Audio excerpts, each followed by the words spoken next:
got my friend Thomas Monroe. I've known this guy for a couple years. This is a musician that's been going since the very beginning, strong. Um, he's a person that works hard and just keeps going and doesn't give up. Thomas, welcome. Thanks for having me.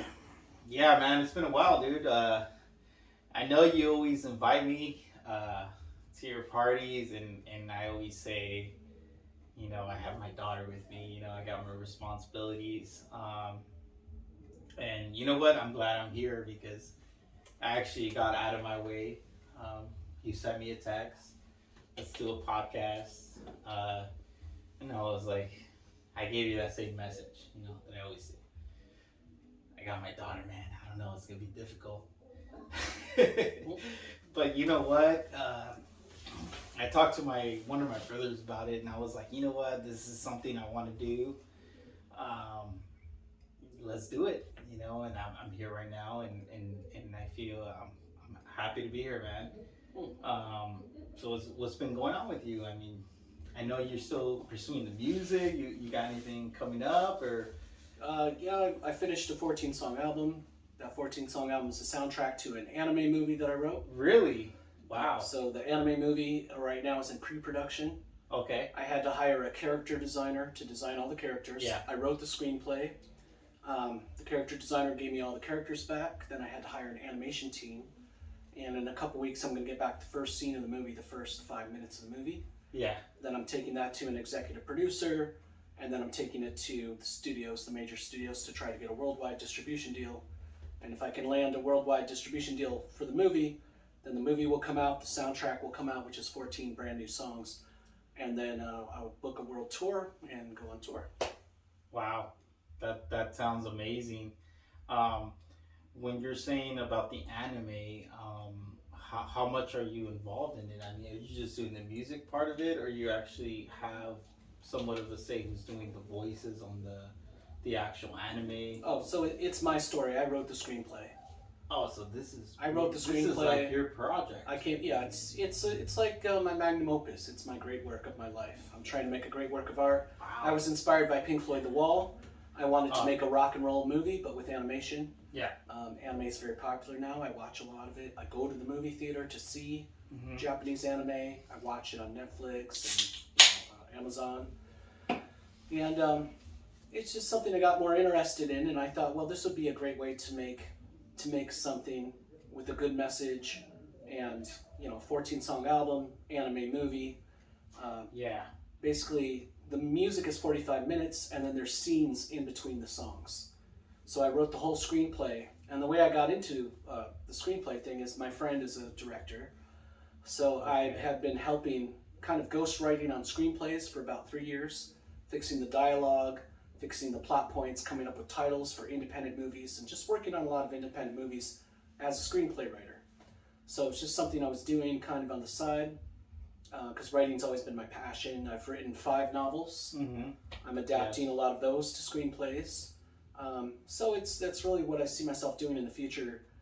Still making music, but also making movies. Yeah. I mean, I know that, we've been friends for a couple years.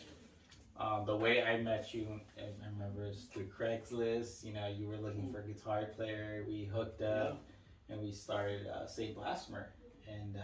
And I gotta say, for me, it was a great experience. I wish it could have gone longer, but I'd never been on tour before and didn't get to do any of that stuff. So it was really awesome.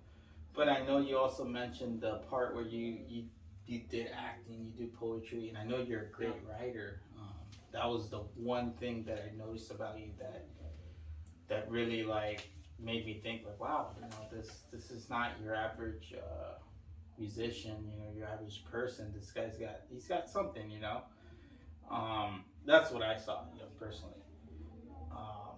But I remember, I went to one of your first parties, and you had a lot of friends that were actors, and I kind of got to see that other side of the other world that you've been in, that where you're acting, screenwriting, and I didn't know about that. I'm a musician, so right now, I'm I'm doing this thing where it's a podcast, and I want to, I believe I have friends that have good stories to tell, just like yourself.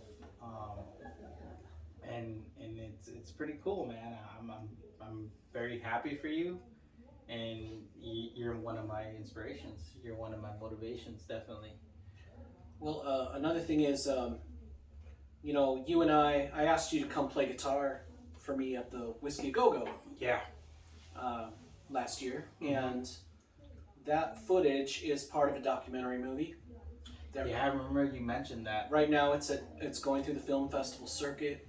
Wow. It's been included in 3 festivals. It's been nominated for an award at one of them, for a Social Awareness Award at the SWIFT, Student Worldwide International Film Festival. Yeah. So it might win an award for that. But it includes a couple songs at the Whiskey, so you'll be able to see yourself in that movie. Wow. I'm going to be releasing that on Amazon sometime in the fall. Yeah. So that documentary movie is really just covering kind of a glimpse of my childhood, some of the abuse that I went through, leaving home at 15 years old, being a homeless teenager for 3 years, and then moving to California and trying to pursue music and acting.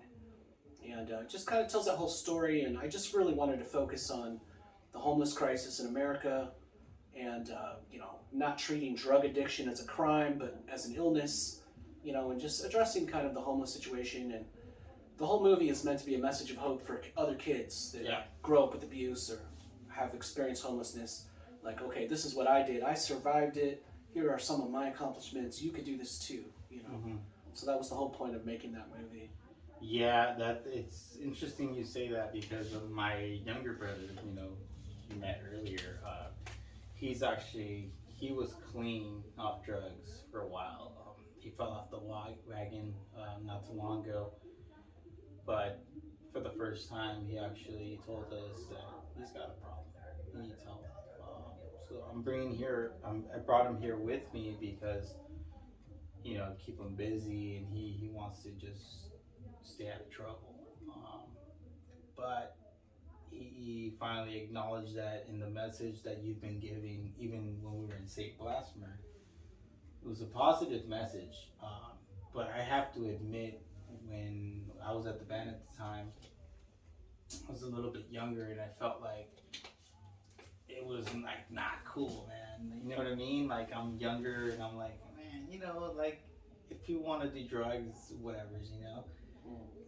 But then you get older, and you start seeing how much drugs can really damage you.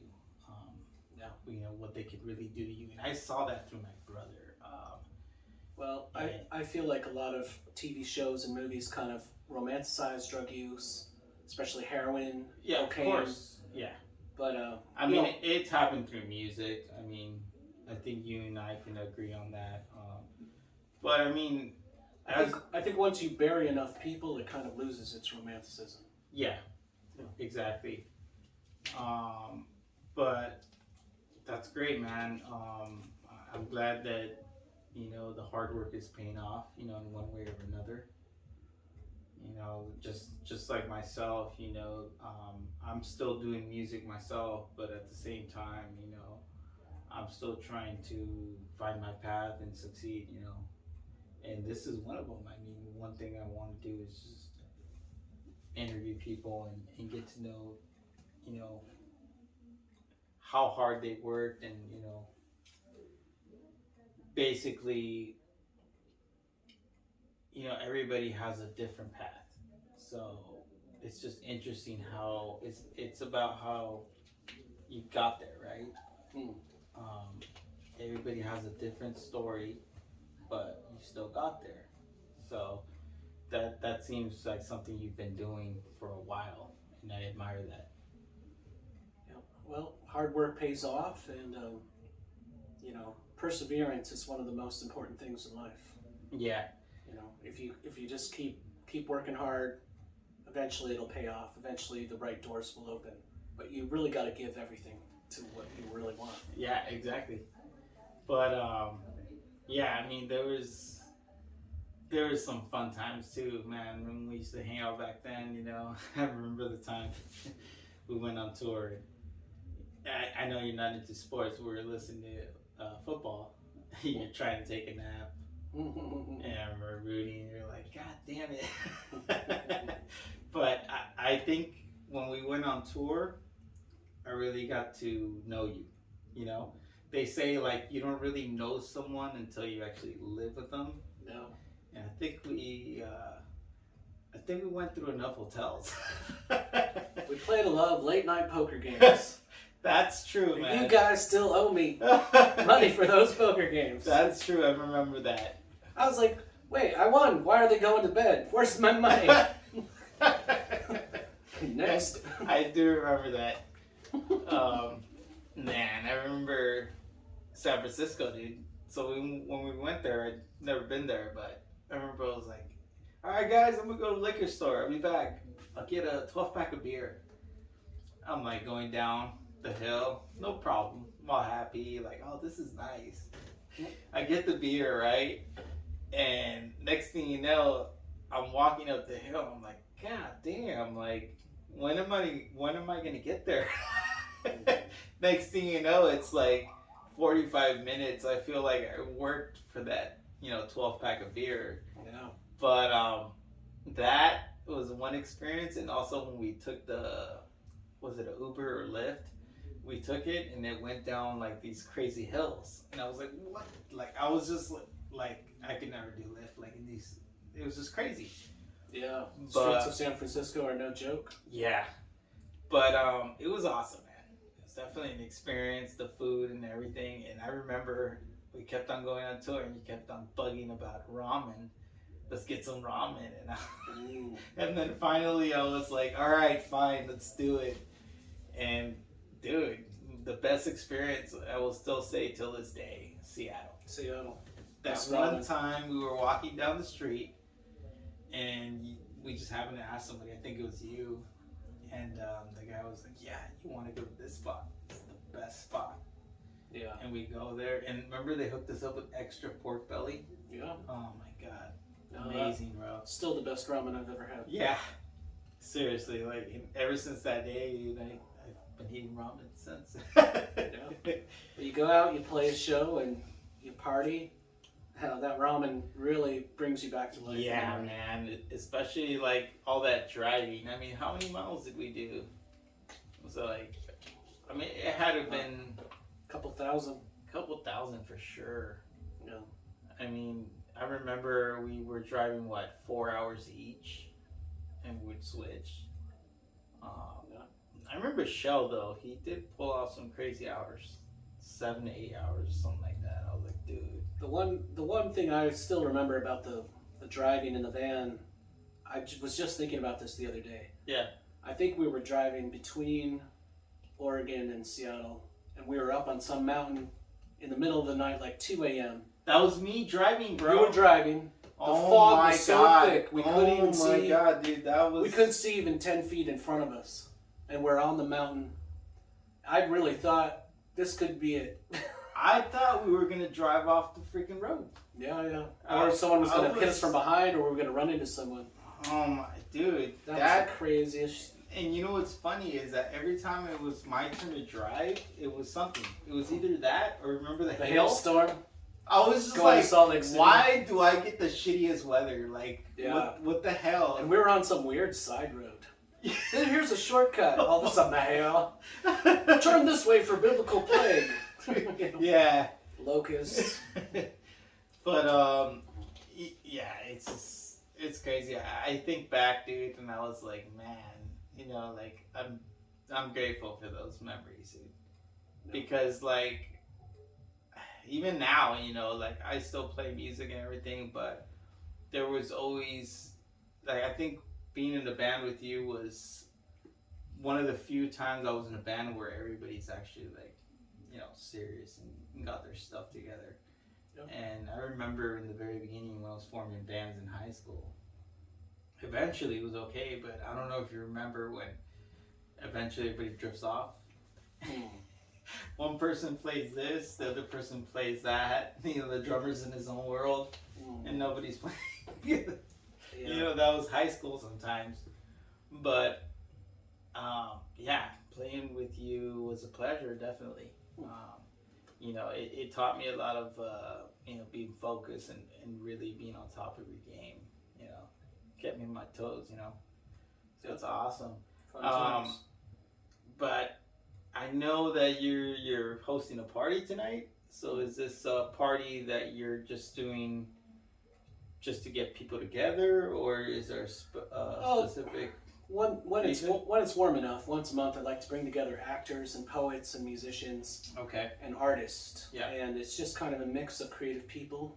Mm-hmm. It's called the Bohemian Barbecue, and I just bring these different creative people together that I meet, and then I see what happens. They form connections. They might collaborate. So it's always a really interesting night, and it's a wonderful time of everybody just kind of sharing their talent. So. Yeah, I remember you.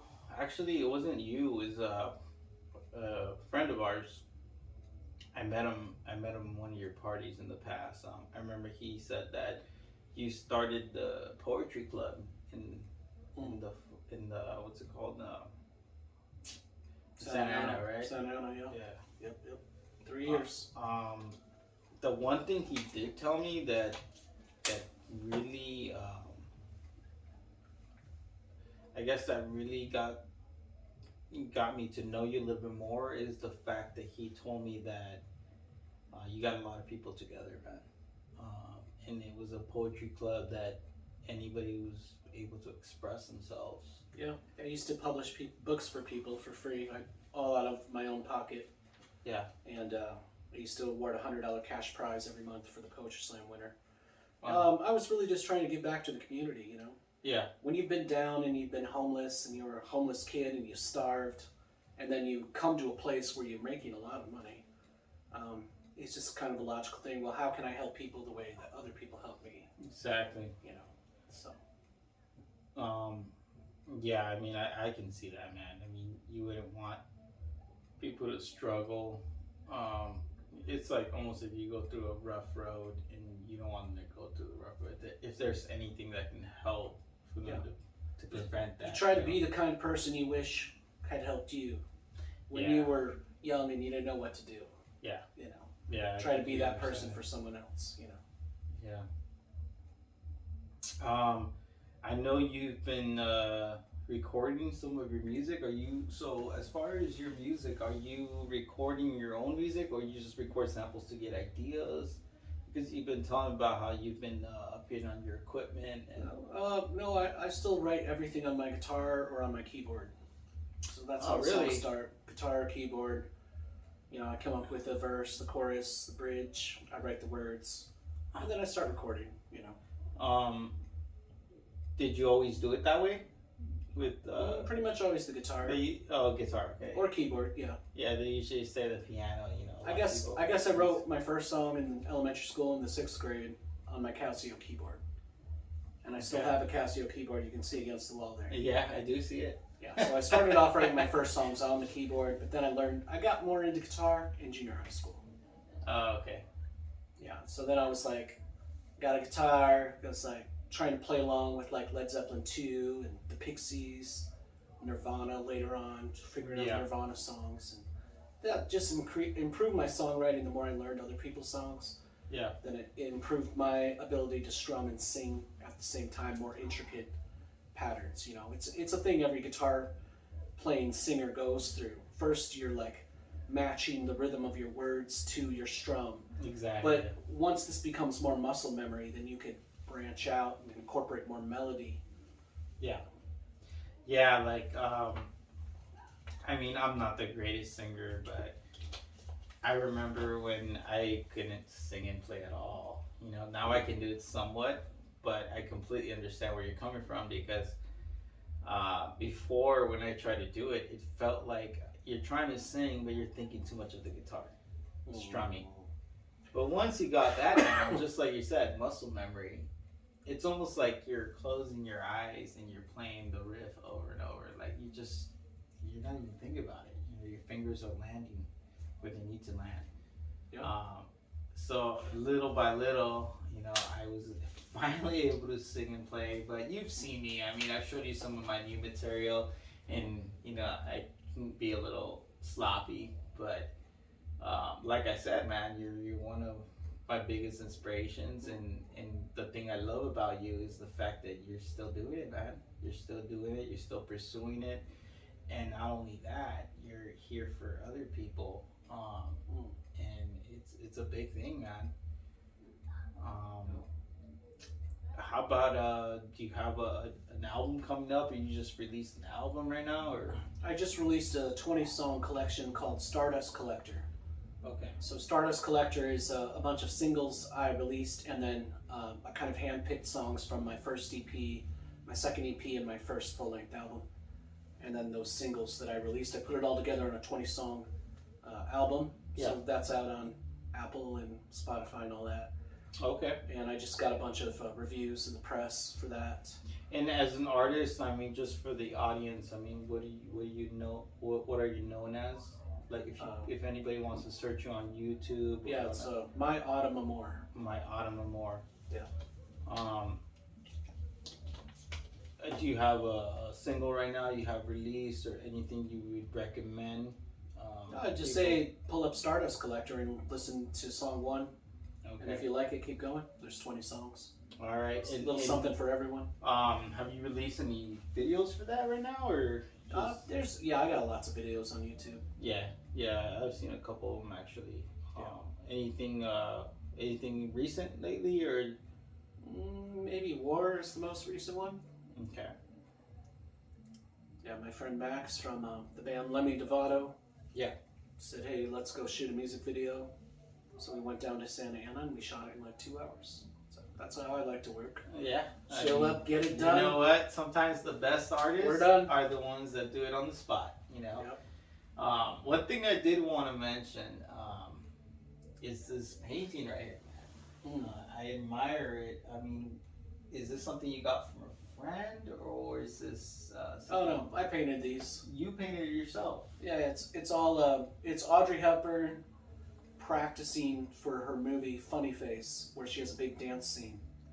Interesting. So I found these photographs of her practicing, and I wanted to paint them. I love the showing of the motion. Yeah. But these are so small. I mean, they're about 6 inches, 5 to 6 inches each. Yeah. You know, I had to use the Zero paintbrush, which is the smallest one you can get. And it was still not really small enough for the fine details. I'd have to use just the tiniest little part of it to get some. I almost went blind painting these. But you know what, Thomas, you did a great job, because I was gonna be like, what artist painted this? I mean, I love the movement in each one. Yeah, it's the movement. The caption made. It's awesome. I mean, and I love that movie. The movie's I mean, when I got here, you told me like just move the room around, and I'm like, I don't think there's much I gotta do. I mean, you know, and this is a big one right here. So I showed this at the Chocolate and Art Show in the summer of 2019, before the pandemic. It was the last art show I went and showed my paintings at. Yeah. Wow. So you actually had your paintings in art shows? Sure. Yeah. Because I remember I went to an art show with you. It was a friend, right? She was performing though, right? Music. Probably. Yeah. It was right there in Santa Ana, and yeah, that was one of the few times I went to an art show. So that's pretty cool, man. It's got to be exciting to have your art piece, you know, in front of people. And yeah, I think also it's just good as an artist to branch out. You know, say you're like trying to write songs and you just kind of feel like you're not feeling it. Yeah. And pick up a brush and paint something, or you know, write a poem, write a story. You know, just do a podcast, whatever. Whatever gets your creativity flowing, then I think everything else flows out from that. Exactly. Yeah, and that's something what I'm trying to do. You know, it's another form of art. You know, conversation is something that's been going on since man has been existing. You know, stories have always been around. I mean, if not from language, from actual art. You know, caveman paintings. You know. It may not be 100% fact, you know. I'm not gonna say that I'm right about what I'm saying, but there is an understanding that, you know, stories have always been something that's been passed down from generations. Sure. And it could be something that's present, something from the past, Stories are important because people can see themselves in a good story, and it helps them to process their own life, whatever they're going through. You know, and I never thought about it that way. That's actually a good way to think about it. Yeah. So keep up the good work. Thanks for having me. Thomas, thank you for inviting me and for being in the podcast. Once again, I hope to hear more from you, and hopefully I'll see you again. Okay. Thank you very much.